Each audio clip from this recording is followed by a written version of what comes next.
Hi everybody, welcome to Daily Deco. It is Monday, so we're at the start of a brand new week and a brand new Daily Deco. So this is going to be the new format. So for those of you who sort of missed, I don't know, Thursday or Friday's episodes last week, we're basically going to do just kind of news and updates on Monday through Thursday, and then Fridays are going to be a full sort of Q&A session. So if you've asked a question and you're waiting for an answer, it's going to be on Friday, unfortunately. And yeah, as you probably noticed, these sort of episodes are becoming we're releasing them earlier. It used to be 10 o'clock in the morning, sort of British Standard Time, but now we're doing it at 7, so you can watch it with your morning cornflakes.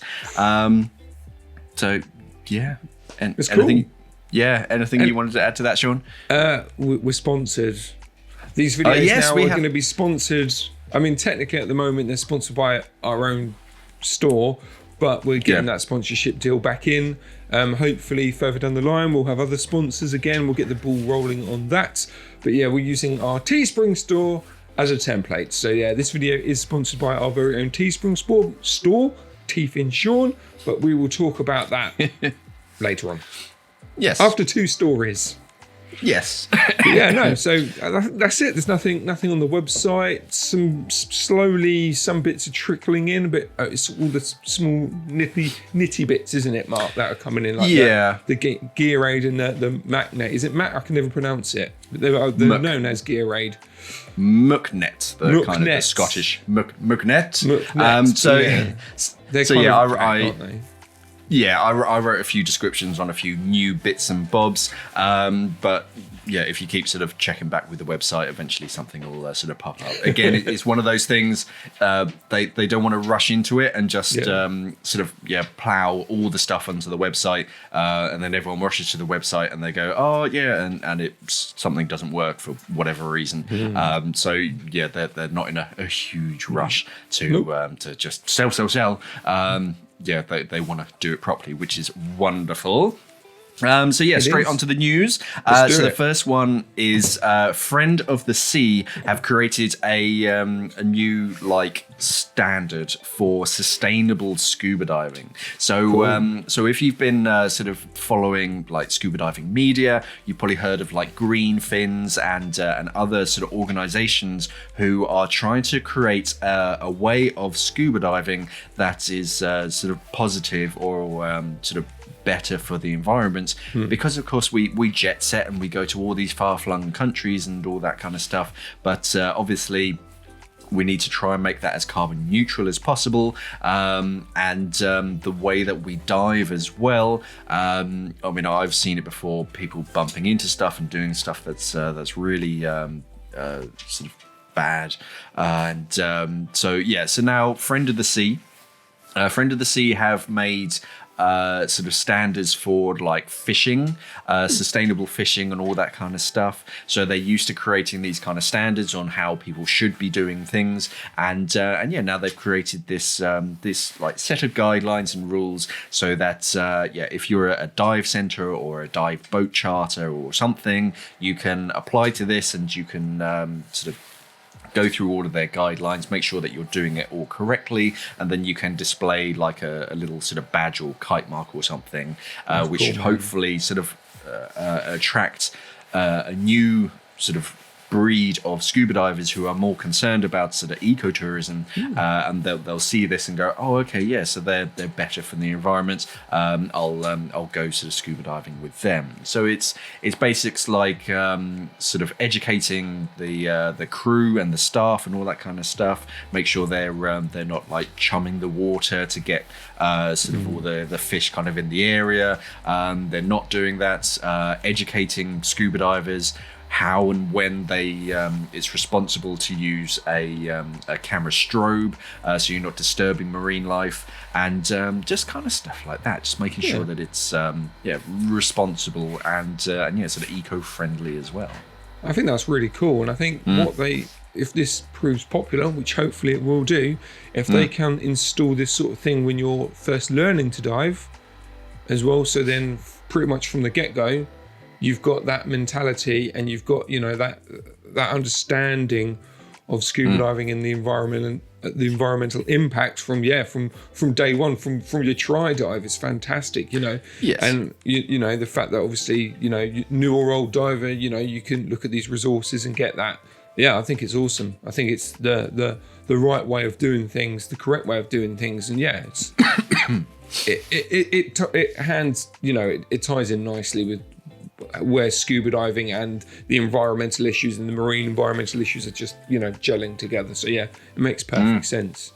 So hopefully it kicks off even more, which is really, really cool. Yeah, and I imagine there'll be others like Green Fins who've already sort of tried to sort of create something that will go, oh yeah, you know what, let's do something sort of locally, and then they're sort of educating the locals on sort of single-use plastics and all that kind of stuff. One part of Friend of Sea was like scientific collection.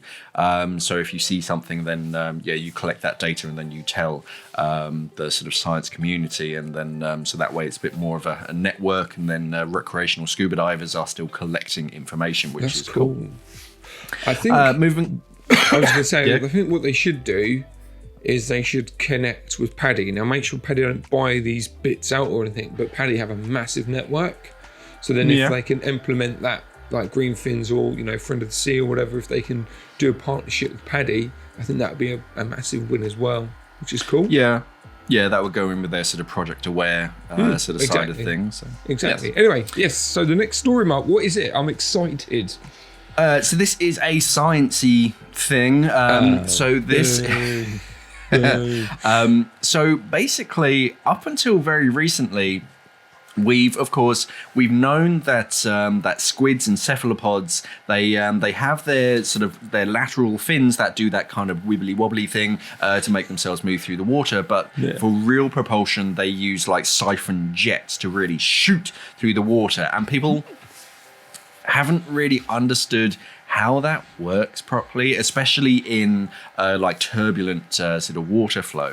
But a group of scientists have, so researchers in Scotland, the US, and China, they've kind of looked into it. They've run all these different models, and now they have a better understanding of basically how it works and how efficient it is. So now they're looking to sort of explore basically ways that we can use this sort of knowledge into either sort of propulsion for sort of in water or underwater vehicles, and just how to sort of use this new sort of knowledge and efficiency. Because I mean, squids, they've had hundreds of thousands of millions of years of evolution of getting just more and more efficient.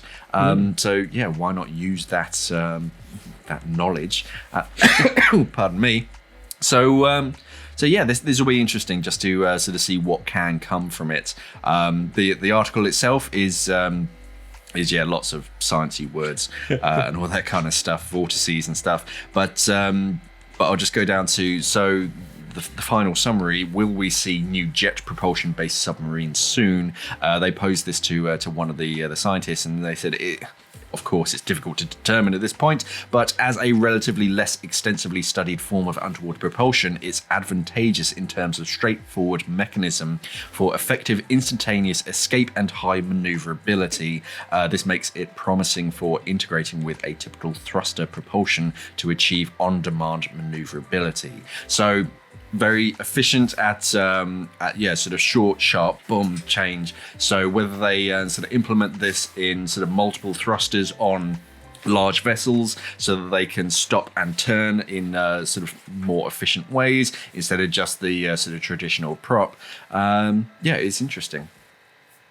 Totally. Yeah. You can explain everything I just said there, can't you, Shaun? No, I think it's cool, man. Like, that's the thing. Like, it's what I love about marine biology and just general research. Like, we always look at nature, and we should always look at nature, study nature. How do we do it, and how we can implement that in man-made things that potentially might make things more efficient in life, quicker, more eco-friendly. It's fantastic.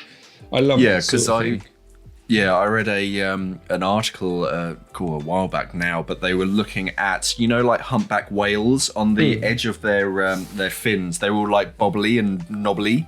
Yeah. So that actually helps reduce resistance or sort of drag. So they're looking to sort of add that to wind turbines so that they're actually more efficient. So instead of just the standard sort of feather shape sort of blade, they might be all sort of knobbly like a humpback whale. So, or just get humpback whales, stick them onto the fan.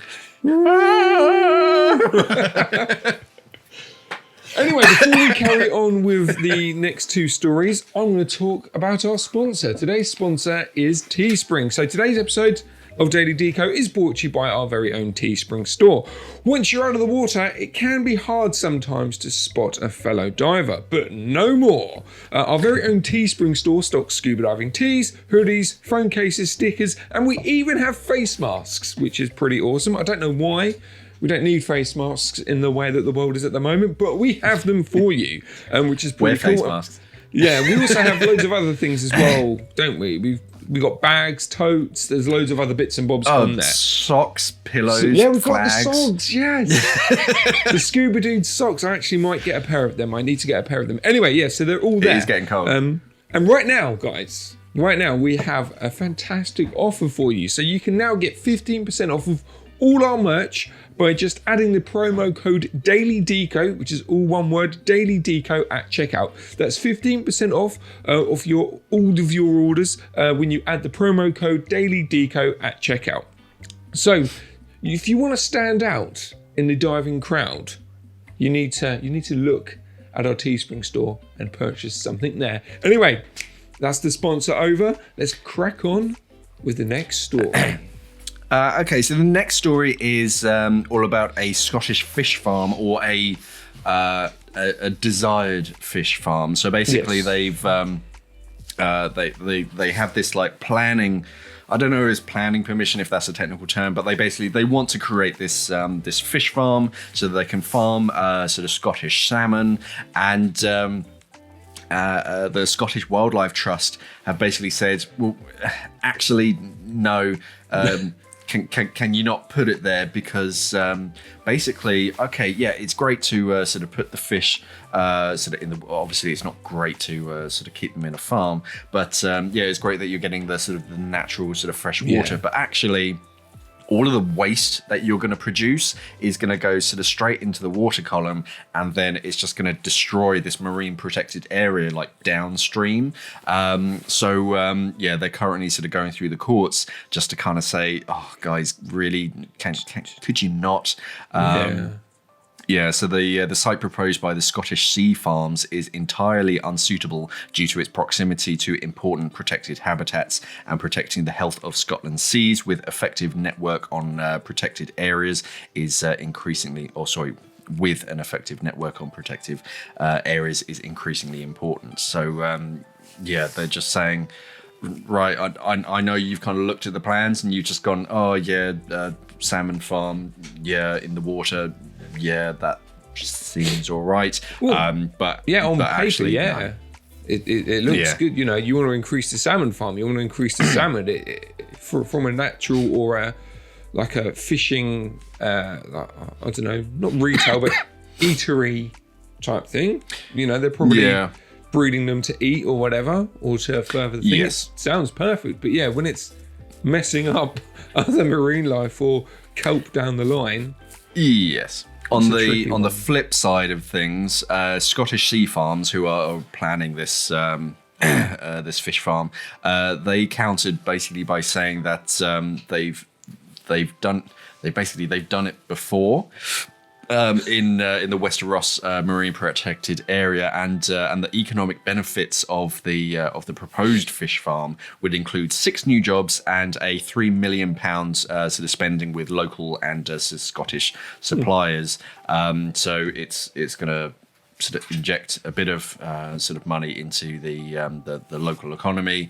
But is that worth trashing a ecosystem downstream? I reckon. I don't think so. They should find a middle ground. So, like, if they maybe put it up, if they can, put the farm the cages a bit further upstream, and then maybe do like a filter system on the inside, so it kind of catches. I know it's going to be quite hard to do that because it gets broken down and it's like microscopes or whatever, you know what I mean, like molecules or whatever. But if they have like a tier system, a filter system, that might prevent that. So then, jobs and money goes to the area. We'll get the fish farm to actually build and spend money on the filter systems, but then that also doesn't affect the marine protection. But again, that's money and time, isn't it? Yeah. I mean, one cool thing, I mean, it's not this salmon farm in particular, but I was watching a documentary on them, and this one place, I don't know whether this is a common thing, I just thought it was quite cool, is they have they're all like cylindrical like pens, and the fish kind of swim around in it, and then there was like this central column that has a laser in the middle, and it basically scans all the fish, and if this if this like AI sees a parasite on a fish, it fires a laser, it fries the parasite, and that's it. So it keeps the fish healthy. But the AI has like a 100% efficiency rating. So it doesn't. It's never ever blinded any of the fish. It's never hit anything by mistake. It just goes bah, and that's it. And it is quite cool to think there's just like this like laser thing just going pew pew pew pew pew pew. Get someone with can we reprogram it to get rid of COVID? Just have it everywhere. If only it were that easy. Throw COVID off of you. That's cool though. Yeah, maybe do that, guys. Just lasers. Is the answer for everything. It is. Right, so we go to the last story, which is very UK based. So to our American audience, sorry. Yeah. So basically, last Thursday, the United Kingdom went into lockdown. There's ever so slightly different kind of greys though, because isn't Wales in like a stricter? Yeah, so Wales lockdown? And Scotland, they've got their own. So this is purely England. This full lockdown, or this lockdown 2.0. Yeah, so at the moment, because there are just so many variables in life, that we're basically sort of people have been looking at. Okay, you're not allowed to go out to fraternize and sort of do all that kind of stuff, but you are allowed out to exercise, and people are basically kind of saying, well, does scuba diving count as exercise? Because it's physical fitness, and it's all a matter of, as long as your travel distance sort of isn't longer than basically, if you don't spend you have to spend more time doing the activity than traveling to the activity. And people are saying is that, well, technically, you should be able to sort of go scuba diving, and of course now is a great sort of not excuse, but sort of chance to sort of try local scuba diving. Obviously, it's winter, or sort of autumn heading into winter, so it's getting cold, but that doesn't bother too many British divers. We actually mentioned it the other week that sort of diving in sort of cold water is actually good for your health. But the main thing is that obviously we do have to do it responsibly. It is good that we are still allowed to go scuba diving. Obviously, you do have to do it sort of responsibly, as to not sort of spread the disease even further. But also, we do have to be careful not to use valuable resources from the from ambulances and sort of hospital beds, because if there is an incident, then they are going to take you to a hospital that could potentially have sort of COVID in it, and you're also using those resources that could be for sort of COVID patients. So it's good that we can technically go scuba diving. It's a matter of you do need to sort of consider, okay, is it really necessary. Obviously, again, as we've said before, it has been proven that that scuba diving has been that does have a positive psychological and physical effect on people, sort of reducing stress levels and everything. So if you are feeling particularly stressed due to lockdown, then it is a good community to sort of alleviate those issues and sort of make yourself feel better, but always kind of err on the side of caution, as to not use up sort of valuable resources. Yeah, that's it. You just got a plan, haven't you? So if you've never been there before, don't just go straight into the water. Maybe go there a couple of times, scope out the lake, the quarry, or whatever, wherever you're going to be diving. If you're going with other people, make sure that, again, you social distance with them. Maybe just for caution, maybe if you can do a test beforehand, if you're, if there's a couple of groups of you, but again, you're all social distance on the shore and in the water. Yeah, you just got to be so careful with everything and plan it to the T if you are going to go ahead and do it. So then, like Mark says, you're not going to take a bed away from someone that might need it because of COVID, just because you went on a jolly and you got the bends or something, or you hurt yourself scuba diving. You dropped a cylinder on your foot when you were walking it across the air. Just be sensible about it. But it is good though that things are open. It will be interesting to see, because obviously this is a month-long lockdown. But it will be interesting to see that. So obviously, I'm sure that some dive centres have closed, haven't they? Because of the guidelines, very much like gyms and stuff. But it will be interesting to see whether maybe they'll start opening up their doors nearer the end of the lockdown, and especially as well if this carries on, whether they will actually go, well, hold on, no, we actually need business. People want to dive. We've got a safe, secure location where people are there, people are looking after you. So if you do get into a bit of a pickle in the lake, they've got staff there to help you out. It'll be interesting to see whether that like official bits open up, or official lakes and quarries that have designated staff and shop and all that sort of thing actually open up their doors maybe later on down the line, because that makes sense. In all honesty, just restrict the amount of people that can go to the quarry or the dive centre or the dive location. But obviously, if you have a shop and stuff, close that up. But on hand, people can dive there, socially distanced and responsible. But then if they do get into if there is an issue, you have staff there that can obviously jump in to save the person or to help you out, so which would mean less time in the NHS, less worry. I don't know, just an idea. It's just one of those things of it's the vagueness of of this current lockdown, because